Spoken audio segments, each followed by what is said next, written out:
여러분, 지난주 설교 제목이 무엇이었는지 기억하십니까? 네, 인생 역전이었습니다. 사사기 11장에 나오는 입다를 통하여 인생 역전에 대하여 살펴보았습니다. 사사기 전체를 관찰해보면 입다와 같은 한 개인의 인생 역전도 보이지만 사실은 이스라엘 나라 전체가 어떤 역경에서 이렇게 역전되는 그런 국가의 역전을 이루는 것을 우리가 또 발견하게 됩니다. 사사기를 크게 볼 때 이스라엘의 굴곡 있는 삶의 여정을 이렇게 짚어볼 수 있습니다. 그 굴곡 있는 삶이 있습니다.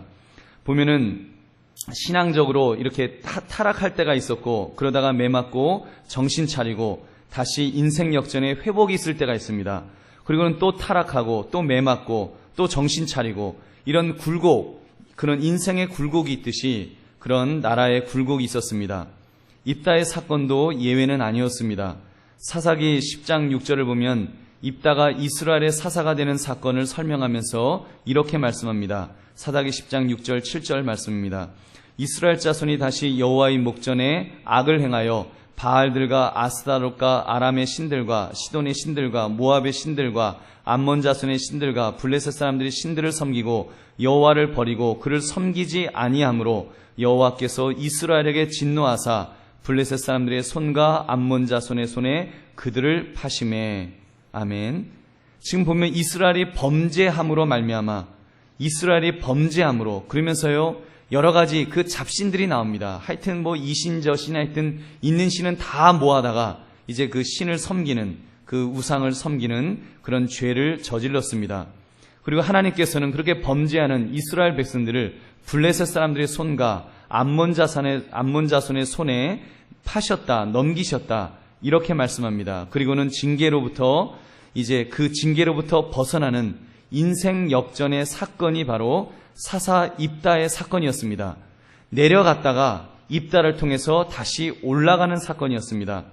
이러한 각도에서 여러분 사사기를 다시 한번 읽어보시기 바랍니다. 바로 우리들의 신앙생활하는 모습, 영적으로 이렇게 나태해져 있다가 하나님 앞에 매를 맞고 회개함으로 회복하고 또다시 나태해지고 또 회복하고 하는 이런 그 패턴을 보게 됩니다. 오늘 읽은 본문 말씀도 그런 패턴을 고스란히 우리들에게 증거하고 있습니다. 입다가 암몬 자손을 물리치고 대승리를 거둔 사건은 인생 역전의 사건이었습니다. 그리고 사사기 12장 8절부터 나오는 3명의 사사 이야기는 입다 이후에 있었던 태평성대를 우리에게 보여주고 있습니다. 8절부터 나오는 입상과 같은 사람, 아들 30명과 딸 30명을 두었다고 했습니다. 그에 대한 소개는 그들을 밖에서 시집 보내고 장가 보냈다, 시집 보내고 장가 보냈다는 이야기밖에 없습니다. 그리고 11절부터는 스불론 사람 엘론이 10년 동안 이스라엘을 다스렸다, 이런 내용입니다. 13절부터는 비라돈 사람 힐렐의 아들 압돈이 이스라엘의 사사가 되었다.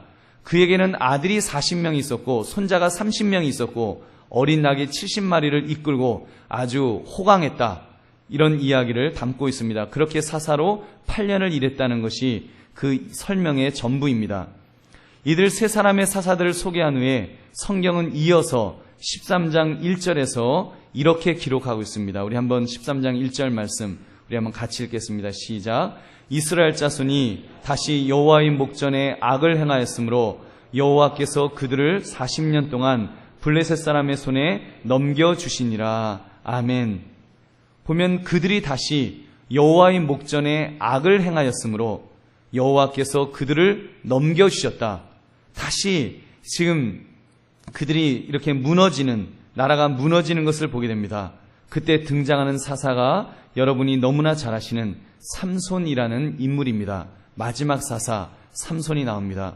오늘 우리가 나눌 말씀은 좀 특이한 본문의 말씀입니다. 보통 목사님들이 잘 다루지 않으시는 그런 본문입니다.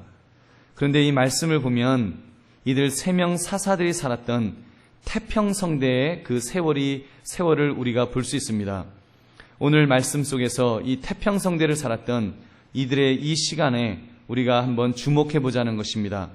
이렇다 할 업적도 공로도 없는 시대였습니다. 그냥 자식들 많이 낳았고 태평성대를 누렸다, 그리고 잘 먹고 잘 살았다, 이것이 전부입니다. 여러분, 그러나 이런 측면을 한번 이런 측면을 한번 생각해 보았습니다. 우리가 인생을 살아가면서 인생 역전만 좋은 것인가요? 인생 역전만 좋은 것일까요? 인생 역전 참 좋습니다. 폼납니다. 바닥을 아주 그 밑바닥까지 기다가 고통과 고난의 시간이 있었는데 어느 날 하나님의 은혜로 극적인 반전이 일어났습니다. 이제는 잘 나가게 되었고 부흥하게 되었고 성공하게 되었습니다. 얼마나 신나는 일입니까? 그러나 거기에 우리가 반드시 붙들어야 하는 단어가 하나가 더 있습니다. 그것은 평탄이라는 단어입니다.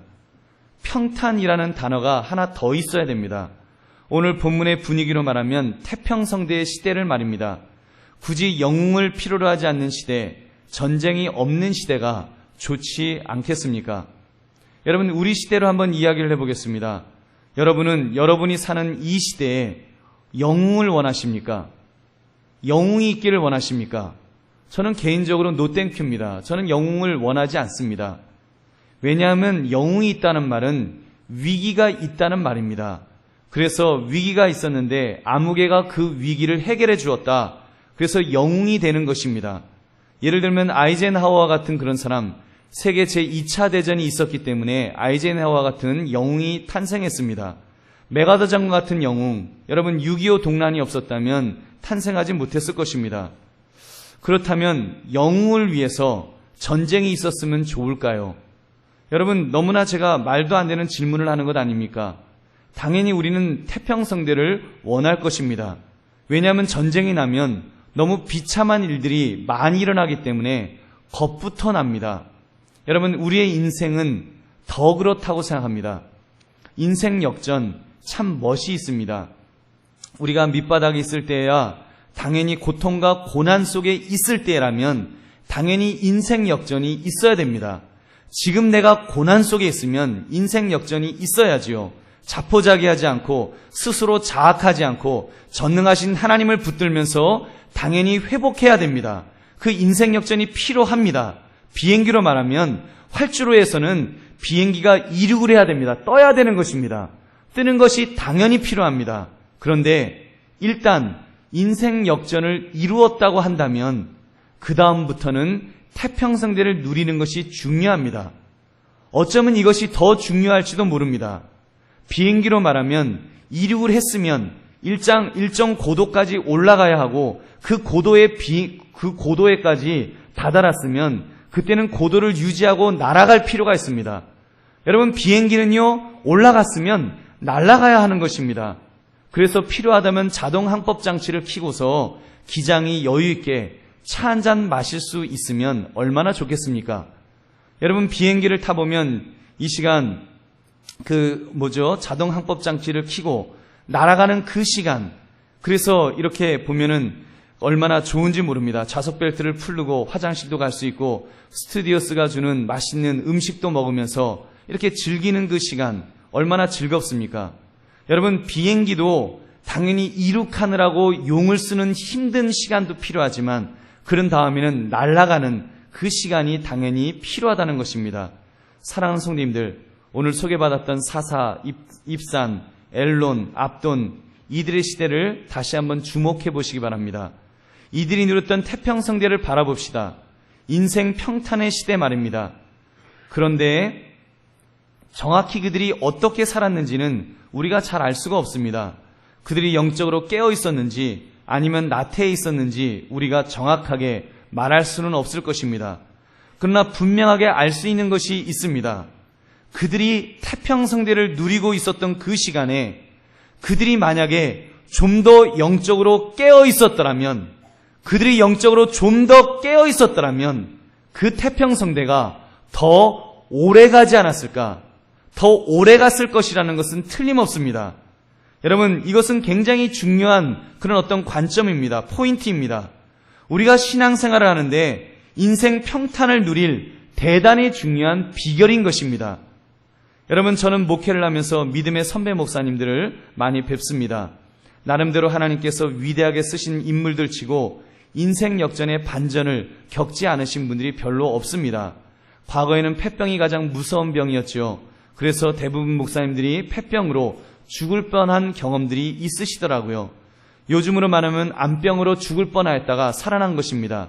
그래서 하나님의 은혜를 깨닫고 위대하게 쓰임받는 모습들을 이렇게 그 간증을 듣습니다. 저는 그런 간증을 들을 때마다 가슴을 이렇게 쓸어내립니다. 그리고 갈등이 생깁니다.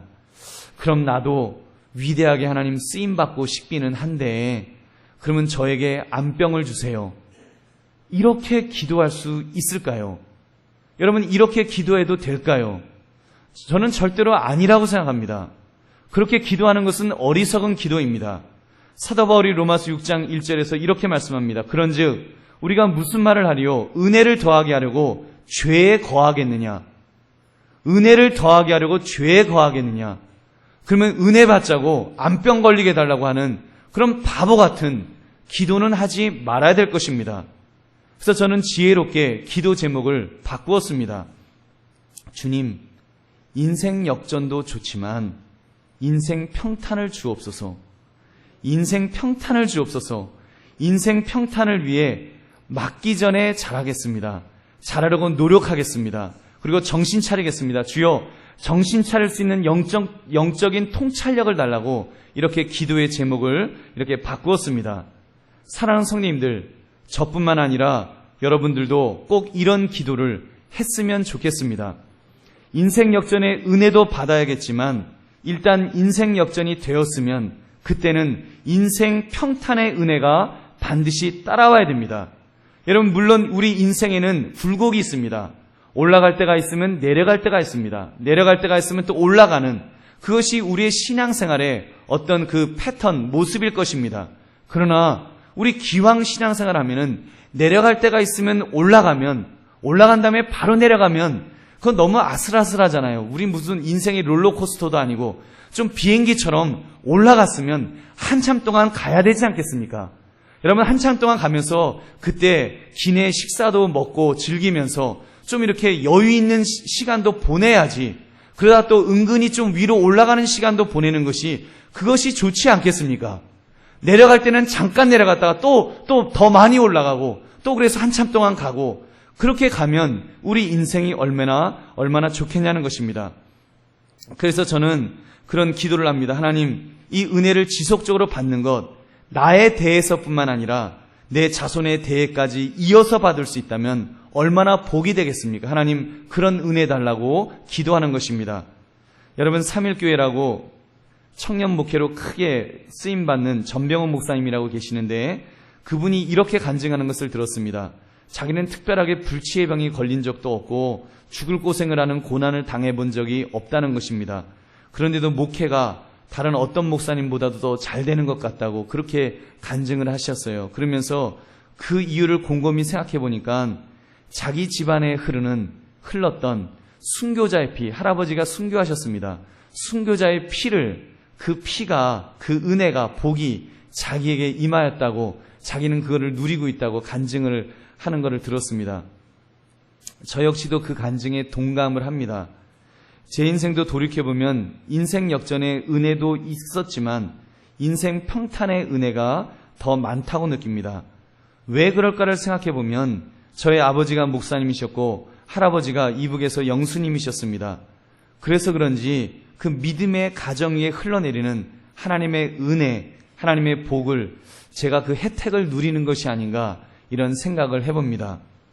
사랑하는 손님들, 특별히 인생 역전을 경험하셨거나 또는 그 인생 역전을 기다리고 있는 성도들이여, 여러분에게 한 가지 더 부탁 말씀을 드립니다. 하나님 앞에서 인생 평탄의 복을 달라고 기도 제목을 하나 더 추가해 보시기 바랍니다. 그러므로 인생 역전과 함께 인생 평탄의 복을 이렇게 좀 콤비네이션으로 받아 누리시는 저와 여러분 되시기를 주님의 이름으로 축원합니다. 여러분, 그렇다면 어떻게 인생 평탄을 누릴 수 있겠습니까? 한마디로 말씀드리면 믿음 생활을 잘하면 됩니다. 믿음 생활을 잘해서 하나님께서 매를 대시기 전에 알아서 잘하면 여러분 인생 평탄의 은혜를 더 많이 누리게 될 줄로 믿습니다. 물론 우리의 인생이라는 것이 때로는 하나님께서 연단하실 때도 있습니다. 하나님의 특별한 어떤 이유가 있을 때도 있을 것입니다. 그러나 우리가 일반적으로 하나님에게 좀 더 인생 평탄의 은혜를 누리려면 우리가 신앙생활을 더 열심히 잘할 때 하나님께서 은혜 주실 줄로 믿습니다. 따라하시기 바랍니다. 맞기 전에 잘하겠습니다. 진짜입니다. 맞기 전에 잘하겠습니다. 여러분, 우리 맞기 전에 잘하는 저와 여러분 되시기를 주님의 이름으로 축원합니다. 그런데 이 말이 너무 뜬구름 잡는 것 같아서 두 가지 신앙의 규칙을 간략하게 말씀드림으로 함께 은혜를 나누기 원합니다. 첫째, 범죄하지 말아야 합니다. 여러분, 죄 짓지 말아야 됩니다. 이것이 가장 중요합니다. 하나님 앞에서 범죄하면 인생 평탄이 아니라 인생 파탄이 납니다. 사사기 13장 1절을 다시 읽겠습니다. 우리 한번 같이 읽겠습니다. 시작. 이스라엘 자손이 다시 여호와의 목전에 악을 행하였으므로 여호와께서 그들을 40년 동안 블레셋 사람의 손에 넘겨주시니라. 아멘. 여러분, 왜 이스라엘 자손이 다시 여호와의 목전에서 악을 행하였겠습니까?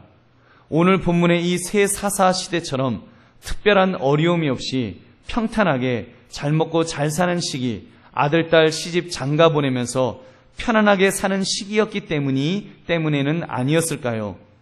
여러분, 영적으로 보면 사실 잘 나가는 때, 이제 인생 역전이 일어나서 뭔가 잘 되는 바로 그때가 가장 위험한 때입니다.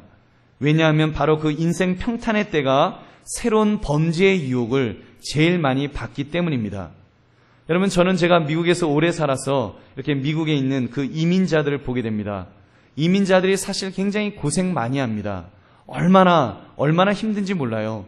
사실 언어도 통하지 않죠. 문화도 틀리죠.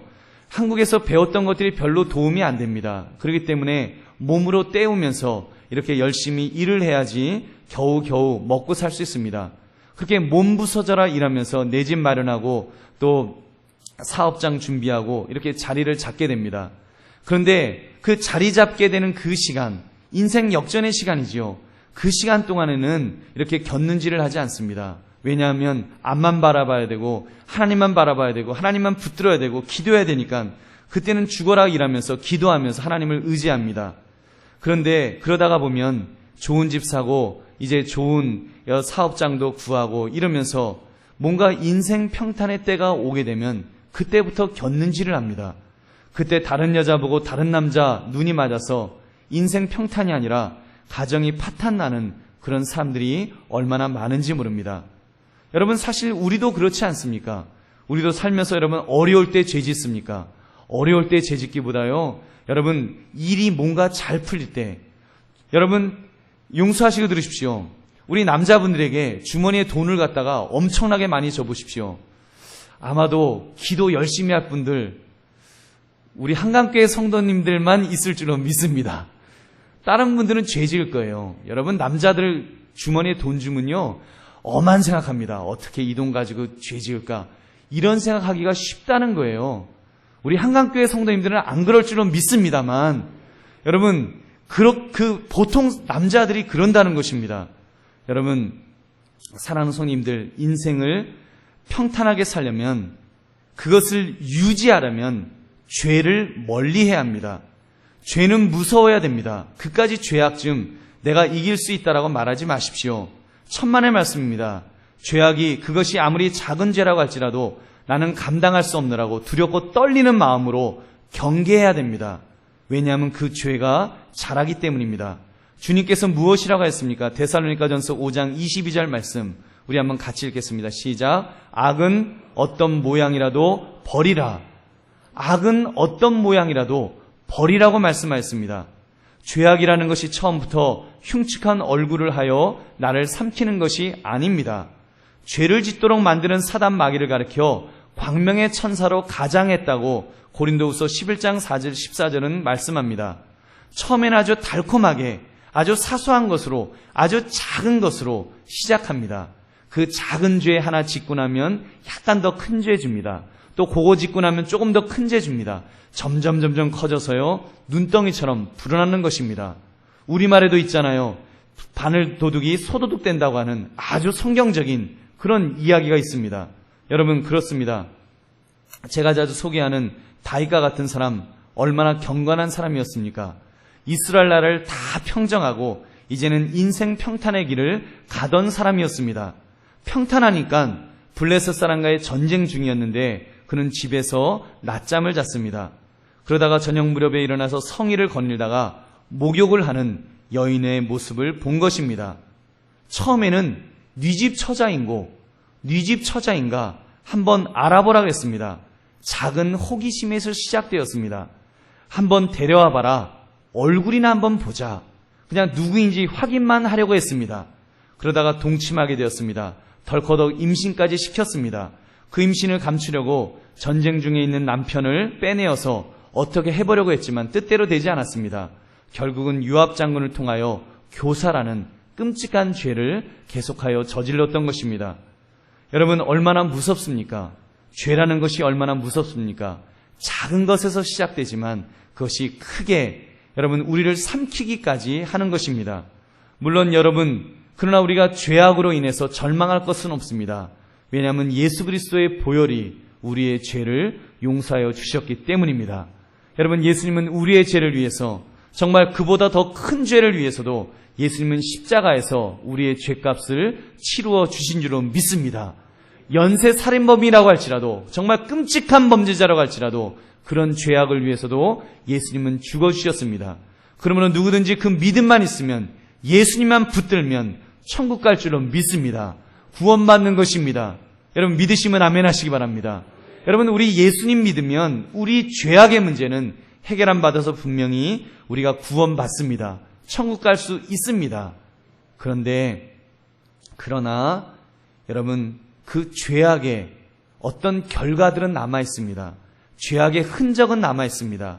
죄악의 영향력은 남아 있습니다. 그 죄악의 영향력이 이렇게 이어져 갑니다.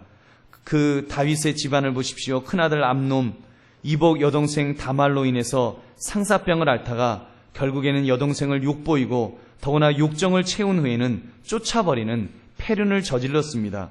동생 압살롬은 여동생 원수를 갚는다고 그 형을 죽였습니다. 그리고는 그 압살롬은 아버지가 하는 것을 본 그대로 자기도 아버지의 첩들과 대낮에 동침하며 자기의 힘을 과시하는 무서운 죄를 짓게 됩니다. 그 끔찍한 죄악의 패턴을 보면요, 아버지가 지었던 그 성적인 죄가, 그리고 그 살인의 죄가 그대로 자식들에게 이어지는 것을 우리는 보게 됩니다.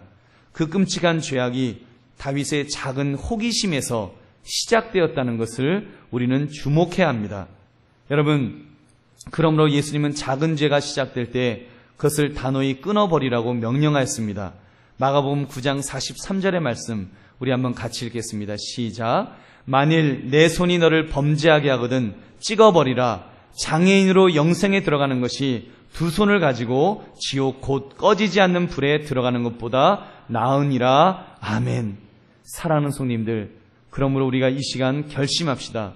주여, 내 인생 역전도 중요하지만 평탄할 때에 그 평탄이 유지될 수 있도록 죄를 멀리하게 하옵소서.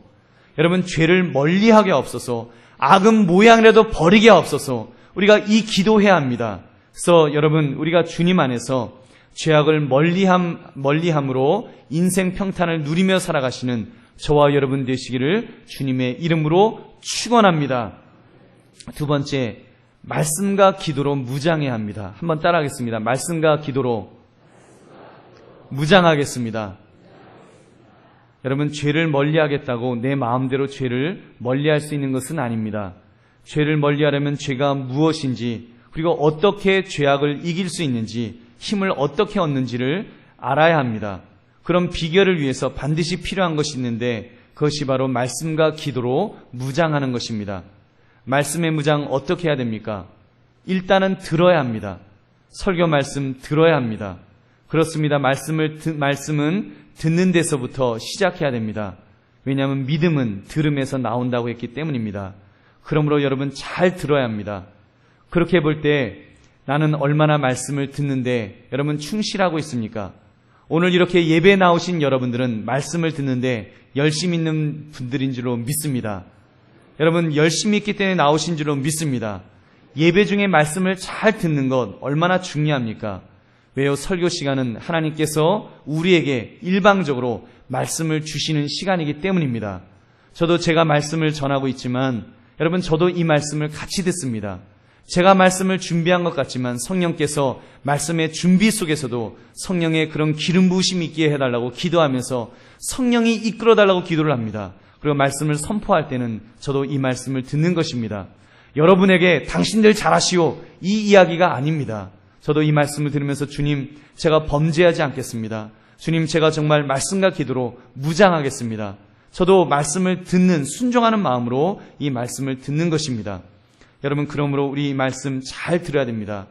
이 말씀이 내게 영의 양식이 되게 해달라고 정말 영의 양식이 되어서 내가 영적으로 살찌우게 되게 해달라고 우리가 이렇게 말씀을 들어야 될 것입니다. 그런데 우리 자신을 한번 돌아보십시오. 우리가 어떠합니까?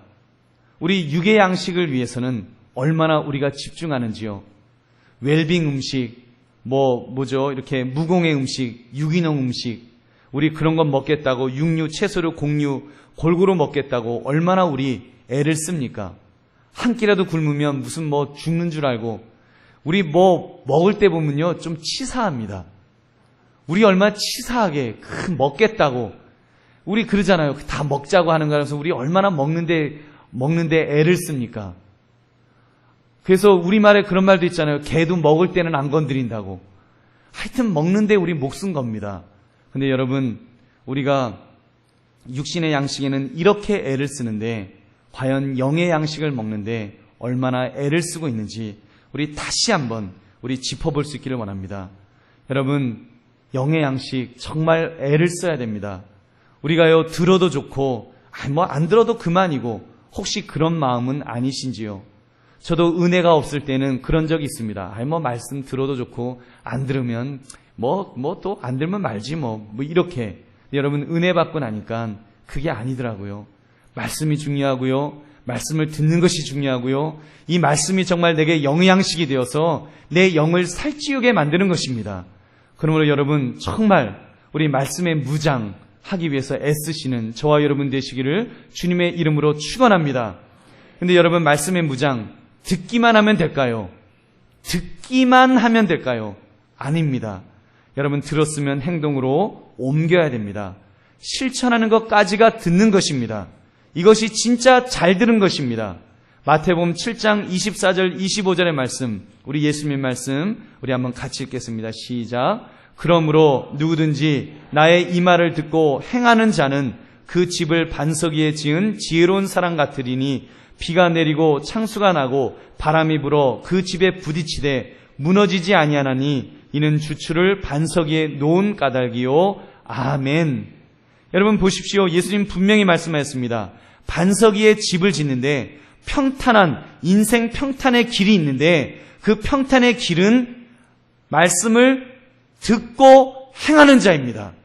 여기까지가 듣는 것입니다. 여러분 듣기만 하는 것이 아니라 들었으면 행하는 것까지 이것이 말씀을 듣는 것입니다. 그러므로 여러분 말씀을 잘 듣고 행동으로 옮기는 것까지 잘 감당할 수 있는 저와 여러분 되시기를 다시 한번 주님의 이름으로 축원합니다. 여러분 이렇게 하나님의 말씀 우리가 말씀을 듣고 이제 말씀과 함께 또 한 가지 생각할 것은 기도 또한 중요합니다. 기도해야 합니다. 기도는 영적인 호흡이라고 말씀합니다. 호흡, 공기를 들이마시고 뱉는 행위, 이것을 기분 내키면 하고 안 하는 사람은 한 사람도 없을 것입니다. 이것은 아주 우리가 살아있는 사람이라면 그냥 본능적으로 자연스럽게 생리적으로 그냥 합니다. 그런데 불가사의한 일이 벌어지는 것이 영적인 세계라고 생각합니다.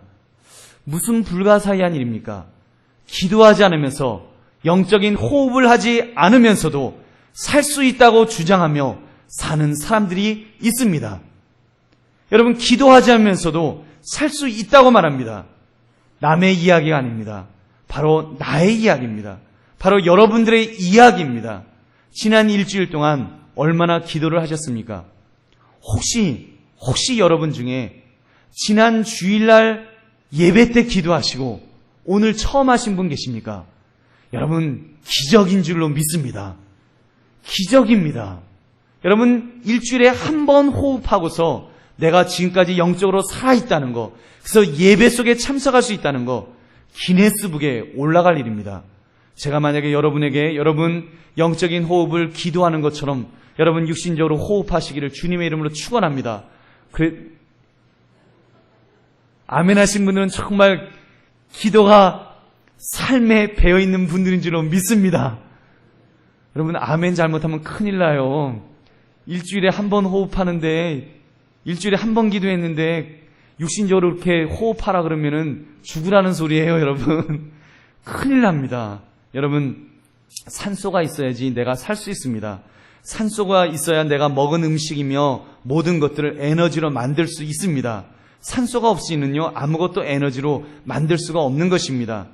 인생 평탄이 유지되려면 하나님의 능력을 공급받아야 합니다. 기도를 통하여 하나님의 능력을 공급받아야 됩니다. 여기에 인생 평탄의 비결이 있습니다. 비행기로 말하면 이륙을 해서 고도 1만 필트 위에 올라있다 할지라도 제트 엔진에 산소가 부족해서 여러분 엔진이 꺼져버리면 동력이 전달되지 않으면 그 비행기는 추락하는 것입니다. 근데 우리는 미련하게도 추락하기 시작해야지 비행기가 올라갔다가 또 추락하면 그때는 막 그러면서 막 죽는다 그러면서 주여 살려주옵소서 막 기도합니다. 그때 되면 막 기도하면서 주여 주의 능력으로 살려주시옵소서 막 기도하면서 기도해요. 그러면 뭐 비행기가 올라갔다가 이제 또 떨어져요. 떨어지면 또 주의 능력으로 다시 올라갑니다. 그러면 인생 역전 그러면서 이러면서 인생 역전 좋아요 그러면서 올라가요. 근데 미련하게도 올라갔다 생각하면 또 기도하지 않아요. 그래서 산소가 공급되지 않아서 또 떨어집니다. 여러분 인생이 롤러코스터입니까? 여러분 우리가 왜 인생을 그렇게 살아요? 인생을 살려면 비행기 타듯이 살아야죠. 올라갔으면 한참 동안 가야죠. 그래서 일본을 가든지 제주도를 가든지 미국을 가든지 가야 될 것 아닙니까? 그런데 미국까지 가는데 그 비행기 탔더니 무슨 비행기가 올라가더니 또 추락하는 것입니다. 거리면서 추락하다가 또 쥐야 그래갖고 또 올라가요. 또 그래서 또 올라가는가 싶으면 또 추락합니다. 그러면서 비행기 타면 죽습니다. 못 삽니다. 여러분 우리 인생 그렇게 살면 되겠습니까? 사랑하는 성님들 그렇게 볼 때 우리는 얼마나 기도를 하고 있었습니까? 일이 잘 될 때 당연히 일이 잘 안 될 때 그때는 당연히 우리가 기도하지 않습니까? 작정하여 기도합니다. 죽을 때가 되면요 죽을 고비가 있으면 정말 금식하면서 기도합니다. 그런데 그 고비가 넘어갔습니다. 좋은 일이 생겼습니다. 일이 잘 풀려갑니다. 그럴 때 얼마나 기도하고 있는지요. 여러분 내가 직장이 합격했다고 좋은 대학에 합격했다고 여러분 작정 금식 기도하셨습니까? 우리 그렇게 하지 않잖아요. 우리가 만약에 그렇게 할 수 있다면 하나님이 우리에게 얼마나 더 큰 은혜를 주실까요? 여러분 우리가 정말 좋은 대학에 가도록 또 좋은 직장에 얻도록 건강이 회복되도록 우리가 금식하며 작정하며 기도하는데 우리가 그래서 하나님의 은혜로 올라갔으면 인생 역전이 생겼으면 그때 여러분 우리가 더 하나님 앞에 작정하여 기도한다면 그때 금식하여 기도한다면 작정해서 주 앞에 더욱 간절히 기도한다면 하나님께서 어떻게 은혜를 주시겠습니까? 저는요 아마도 제트 엔진이 아니라 그때는 로켓 엔진을 하나님께서 달아주실 줄로 믿습니다. 여러분 그것이 우리가 이 땅을 살아가면서 복받는 하나님의 복을 받아 누리는 비결인 줄로 믿습니다. 잘 될 때 더 잘하자는 것입니다. 잘 될 때 더 기도하자는 것입니다. 잘 될 때 더 영적으로 깨어있자는 것입니다. 그래야지 하나님의 더 큰 은혜를 우리가 받게 될 줄로 믿습니다. 오늘 본문에 사사들의 그런 모습이 있었습니까? 아들 30명, 딸 30명, 손주가 뭐 몇십 명 이런 이야기는 있지만 그들이 얼마만큼 말씀을 사모했는지 얼마만큼 기도했는지 얼만큼 영적으로 자녀들을 가르쳤는지에 대한 내용은 전혀 없습니다. 아마도 모르긴 몰라도 혹시 이방인에게 자녀들을 시집장가 보내지 않았는가 뭐 이 정도 내용뿐이 없는 것입니다. 결국 그들의 인생 평탄은 사실은 추락으로 향하는 인생 파탄의 길이었습니다. 사랑하는 성님들 그러므로 우리는 그러한 전철을 밟지 맙시다. 우리는 끊임없이 기도합시다. 바쁠수록 더 기도합시다. 종교개혁자 마틴 루터는 이렇게 말했습니다. 나는 요즘 바쁘기 때문에 기도를 더 많이 한다고. 그는 일이 한 가지 있으면 1시간 기도했다고 그랬습니다. 일이 5가지 있으면 5가지 기도하고 10개가 생기면 10시간 기도했다는 것입니다. 여러분, 이것이 지혜 있는 사람의 모습인 줄 믿습니다. 왜요?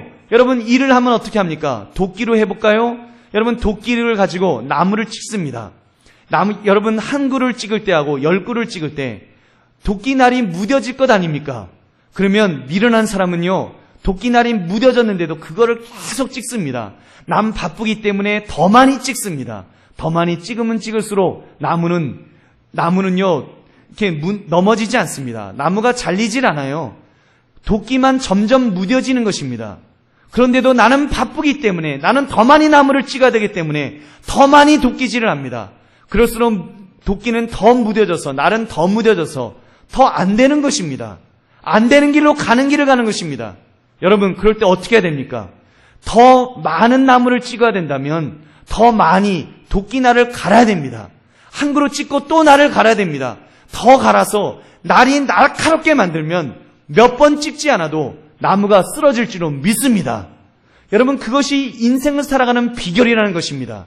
우리에게 인생 평탄의 길이 있을 때, 하나님께서 우리를 잘 나가게 하실 때, 그때 더 기도해야 됩니다. 바쁠수록 더 기도해야 됩니다. 물질을 많이 맡길수록 더 기도해야 됩니다.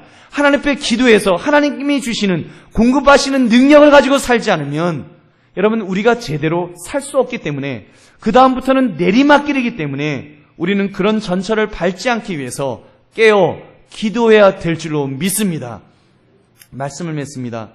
인생 평탄을 이루기 위해서 우리 죄를 지어서는 안 된다고 말씀을 드렸습니다. 말씀과 기도로 무장해야 한다고 그랬습니다. 이뿐이겠습니까? 예배를 통해서, 성도 간의 교제를 통해서, 주님의 몸된 교회를 향한 헌신을 통해서 주님이 원하시는 삶을 살아야 합니다.